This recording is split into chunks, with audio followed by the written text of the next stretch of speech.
সিদ্দিক রাহমাতুল্লাহ রাদিয়াল্লাহু তাআলা আনহু কে ছিলেন? উনি ছিলেন রাসূলুল্লাহ সাল্লাল্লাহু আলাইহি ওয়াসাল্লামের যখন তিনি ইসলাম প্রচার করতে লাগলেন তো সর্বপ্রথম তিনি ইসলাম গ্রহণ করেছিলেন। জোরে বলুন সুবহানাল্লাহ। সুবহানাল্লাহ।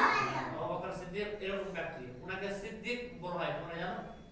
উনার একটা সিদ্দিক একটা উপাধি। উনাকে সিদ্দিক কেন বলা হয়? রাসূলুল্লাহ যখন মিরাজ থেকে আসলেন, আসার পরে উনি রাসূলুল্লাহ আবু জেহেলের সাথে দেখা হলো। আবু জেহেল একটা কাফির ছিল, ওর সাথে দেখা হলো। দেখা হওয়ার পরে আবু জেহেল কে রাসূলুল্লাহ বললেন, মানে আমাদের নবী বললেন যে আমি আরশে মুআল্লা থেকে আল্লাহ তাআলাকে ডাইরেক্ট দেখে এসেছি। ঠিক আছে, কে বলছে? রাসূলুল্লাহ বলছে। কাকে বলছে? আবু জেহেলকে বলছে। আবু জেহেলকে বলছে যে আমি আল্লাহকে দেখে এসেছি মিরাজের রাতে। তো আবু জেহেল হাসতে হাসতে বাড়ি চলে গেল। ঠিক আছে, যে ওই বাড়ি যেতে যেতে যখন আবু বকর সিদ্দিকের সাথে তার দেখা হলো, যে আবু বকর সিদ্দিককে বলছে, এই আবু বকর শুনো শুনো, তোমাদের নবী মুহাম্মদ কি বলছে জানো? ওই নাকি আরশে মুআল্লা গেছে, আসমানে গেছে, যে আল্লাহকে বলে দেখে এসেছে। কত বড় পাগল! এরকম করে মানে আবু বকর সিদ্দিককে বলছে আবু জেহেল যে তোমাদের নবী মুহাম্মদ হয়তো ওর মাথা পাগল হয়ে গেছে,